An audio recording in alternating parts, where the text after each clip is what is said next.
सब लोग अपने लिए लड़ाई लड़ते हैं, लेकिन हमने सीखा है कि जब रास्ता एक है, मंजिल एक है, तो बंटवारा नहीं होना चाहिए। तो हमने तय किया बैठ के कि हम पूरी ताकत लगा के आने वाले दिनों में हर एक गली, गांव, कूचे, कस्बे तक जाकर, ढाणी ढाणी जाकर लोगों को इस गठबंधन के प्रति समर्पित करने का काम करेंगे, तैयार करने का काम करेंगे।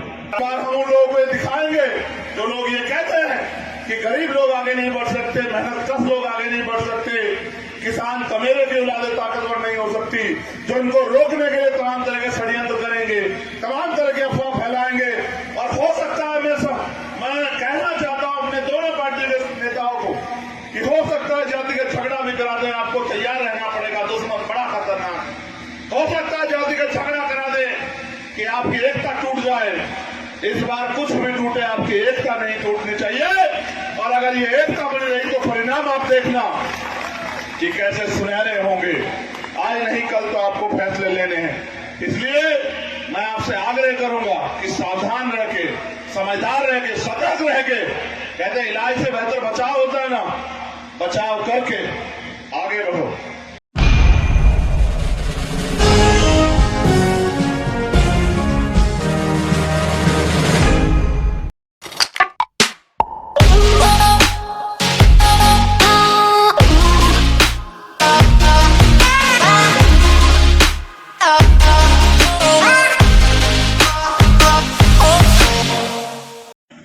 अब हमने और हनुमान जी ने तय किया है कि इस बार राजस्थान के लोगों का राज आना चाहिए। इस बार राजस्थान में जिनको बेबस, लाचार, कमजोर समझ के गिराया गया, जिनको पीछे रखा गया, उनके बच्चों को भी आगे बढ़ने का मौका मिलना चाहिए।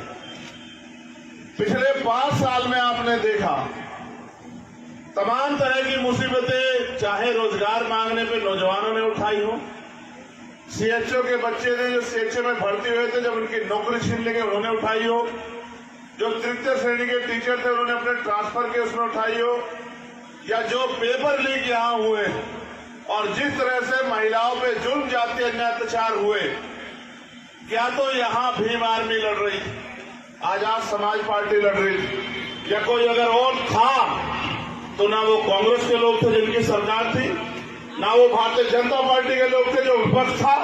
अगर कोई था तो वो मेरा भाई, इस प्रदेश का होने वाला मुख्यमंत्री हनुमान बेनीवाल था, जिसने जी जान लगा के इस लड़ाई को आगे बढ़ाने का काम किया।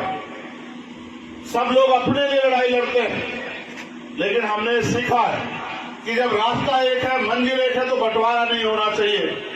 तो हमने तय किया बैठ के कि हम पूरी ताकत लगा के आने वाले दिनों में हर एक गली, गांव, कूचे, कस्बे तक जाकर, ढाणी ढाणी जाकर लोगों को इस गठबंधन के प्रति समर्पित करने का काम करेंगे, तैयार करने का काम करेंगे। आपको पावर चाहिए तो आपको संघर्ष करना पड़ेगा, और जिनके पास पावर होती है उनके लोगों पे जुल्म, जातीय अन्याय, अत्याचार नहीं होता है। जिनके पास पावर होती है उनका कोई अपमान नहीं कर सकता है। जिनके पास पावर होती है उनकी बहन बेटियों का सम्मान होता है, और जिनके पास पावर नहीं होती उनको जुल्म, जातीय अन्याय, अत्याचार का शिकार होना पड़ता है। मैं तो देख रहा हूं कि किस तरह से बीजेपी, कांग्रेस की आपसी जुगलबंदी के हिसाब से जो उनके प्रदेश के नेता हैं वो कभी कुर्सी उनके लेकर देते हैं और कभी अपने लिए रख लेते हैं। उनकी इन कुर्सियों पर उनके लोग बैठे रहेंगे। तो मैं पूछना चाहता हूं यहाँ की महान जनता से कि आपके बच्चों का आने वाला भविष्य राजस्थान में क्या है? कभी आपने सोचा, कभी आपने महसूस किया कि आपकी जो आने वाली नस्लें हैं वो राजस्थान में किस सम्मान, स्वाभिमान और हिस्सेदारी, अधिकारों के साथ जीने वाली?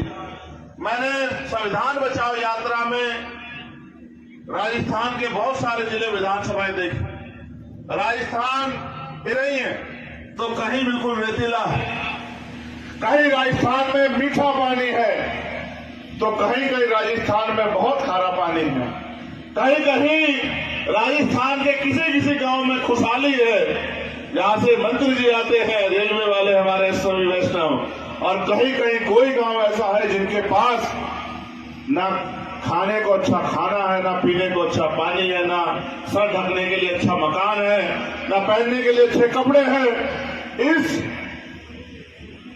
भारत का सपना, इस भारतीय समाज का सपना ना क्रांतिकारियों ने देखा, ना हमारे महापुरुषों ने देखा। आजादी से पहले जब संविधान नहीं था, हमने तमाम तरह की मुसीबतें सही, क्योंकि राजतंत्र था। राजतंत्र में आपके ऊपर बंदिशें थी, राजतंत्र में आप अधिकार विहीन थे, राजतंत्र में आप दूसरों से शासित होते थे। इसलिए जो मालिक ने दे दिया, जो मालिक ने कह दिया, जिसका आदेश मालिक ने कर दिया, आपने माना। लेकिन जब राजतंत्र चला गया और लोकतंत्र आ गया, आपके अंगूठे में इतनी ताकत है कि आप चाहो तो राजस्थान के मुख्यमंत्री को जमीन पर बिठा दो और चाहे अपने बीच के व्यक्ति को जयपुर में ले जाकर बिठा दो। ये ताकत आपके अंगूठे में बाबा साहब डॉक्टर भीमराव अम्बेडकर ने अपने 4 बच्चों को कुर्बानी से दिए। आप लाखों की संख्या मेरे बुलाए पे जयपुर आते हो, आप लाखों की संख्या मेरे बुलाए पे पाली बाली भीमनाल आते हो, जालौर आते हो, भीलवाड़ा आते हो, गोपालगढ़ आते हो, लेकिन इससे ताकत नहीं बनेगी। ये लोकतंत्र, आप मुझे ताकत दोगे तो आपकी ताकत बढ़ेगी, आप मुझे ताकत नहीं दोगे तो आपकी ताकत कमजोर होगी। आप ये बताओ, पूरी जिम्मेदारी से अपने दिल पे हाथ रख के बताओ, अगर यहाँ चंद्रशेखर आजाद ताकतवर होगा तो आप ताकतवर होंगे या नहीं होंगे? बताओ, जोर लगा के बताओ, होंगे या नहीं होंगे? बताओ। और अगर आज जिनको मैंने सपना देखा है, लड़ते हुए देखा, मैंने उम्मीद की कि वो आदमी आगे बढ़ के आपकी सेवा करे, तो बताओ, जब वो आदमी इस प्रदेश में मुख्यमंत्री बनेगा तो क्या आपको किसी के आगे हाथ फैलाना पड़ेगा? क्या बताओ? ये आपको तय करना।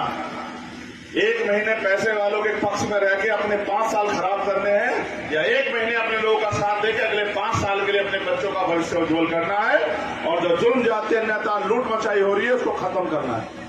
और अब तो हम 1 और 1 11 हो गए, अब तो हम एक थोड़े रहे, अब तो 1 और 1 11 हो गए।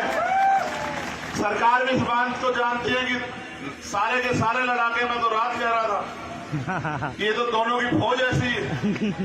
अगर इस फौज को एक बार कह दिया जाए तो ये तो बंजर भूमि में जो है फसल उगा देगी। तो फौज दोनों की ऐसी है, और उस फौज को ये तय करना है कि उन्हें काम किस तरह करना है। काम करने का एक ही फॉर्मूला है कि गली गली जाके, गांव गांव, ढाणी ढाणी जाके अपने लोगों को अपनी पार्टी को वोट देने के लिए तैयार करना। और मेरा मानना है कि परिणाम आएंगे।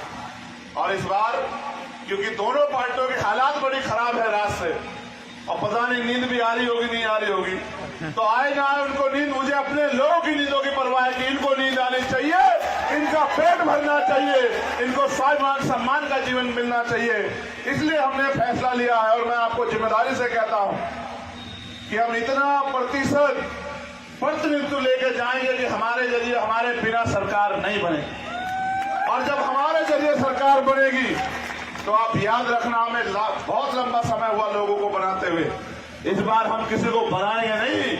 हमने तय कर लिया कि इस आदमी को कंधे में बिठा के हम लोग आगे ले जाके इस बार जयपुर की कुर्सी पर बिठा के अपने लोगों का भला उसके जरिए कराएंगे। तो इसलिए मैं आपसे आग्रह करूंगा कि वो सपना तभी पूरा होगा जब हमारे विधायक जीतेंगे, और विधायक जिताने की चाबी आपके पास है, और आपकी लड़ाई को आगे बढ़ाने की जिम्मेदारी हमारे पास है। इस बार हम परिवर्तन करके दिखाएंगे। इस बार हम उन लोगों को दिखाएंगे जो लोग ये कहते हैं कि गरीब लोग आगे नहीं बढ़ सकते, मेहनतकश लोग आगे नहीं बढ़ सकते, किसान कमेरे की औलादे ताकतवर नहीं हो सकती, जो इनको रोकने के लिए तमाम तरह के षड्यंत्र करेंगे, तमाम तरह के अफवाह फैलाएंगे। और हो सकता है मैं कहना चाहता हूं अपने दोनों पार्टी के नेताओं को कि हो सकता है जातिगत झगड़ा भी करा दें, आपको तैयार रहना पड़ेगा, दुश्मन बड़ा खतरनाक है। हो सकता है जातिगत झगड़ा करा दें कि आपकी एकता टूट जाए। इस बार कुछ भी टूटे, आपकी एकता नहीं टूटनी चाहिए। और अगर ये एकता बनी रही तो परिणाम आप देखना कि कैसे सुनहरे होंगे। आज नहीं कल तो आपको फैसले लेने हैं। इसलिए मैं आपसे आग्रह करूंगा कि सावधान रह के, समझदार रह के, सतर्क रह के, कहते इलाज से बेहतर बचाव होता है ना, बचाव करके आगे बढ़ो। जयपुर तुम्हारा इंतजार कर रहा है। मेरे नौजवान वीरों, मेरी बहनों, माओ, मेरे भाइयों, मेरे बुजुर्गों, ये प्रदेश आपके नेतृत्व का इंतजार कर रहा है, ये प्रदेश आपकी ताकत का इंतजार कर रहा है। और इस प्रदेश की जनता उम्मीद कर रही है कि कोई तो ऐसा आए जो इस प्रदेश की रखवाली करो, इस प्रदेश के लोगों के सपने पूरे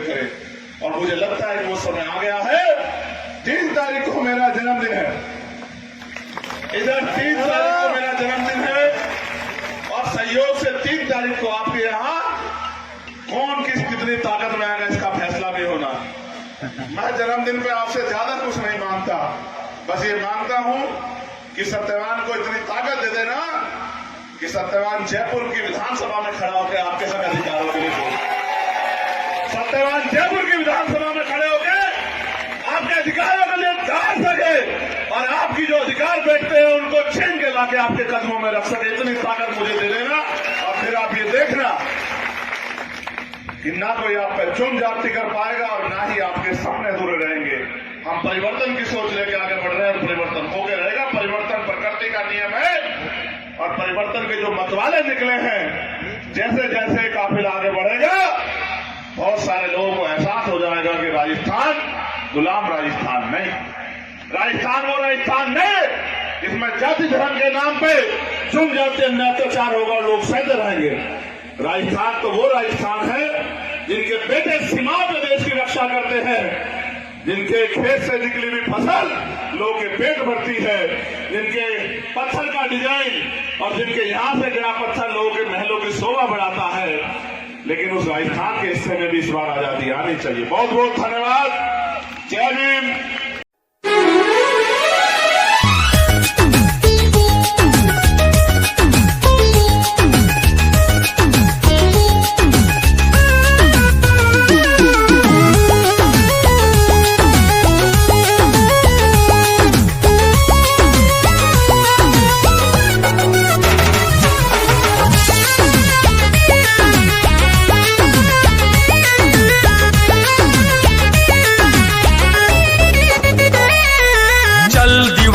चलता चल चलता चल तू चलता चल, दुनिया के अन्याय से भीम दीवाने लड़ता चल। चल दीवाने चलता चल चलता चल तू चलता चल, दुनिया के अन्याय से भीम दीवाने लड़ता चल। नागवंश का नायक है तू, द्रविड़ों का सरदार है, मौर्य वंश का है जुनून तू, भारत का रखवार है। तेरी भुजा में बसा हुआ है, तेरी भुजा में बसा हुआ है चंद्रगुप्त का बाहुबली। चल दीवाने चलता चल चलता चल तू चलता चल, चल दीवाने चलता चल चलता चल तू चलता चल, दुनिया के अन्याय से भीम दीवाने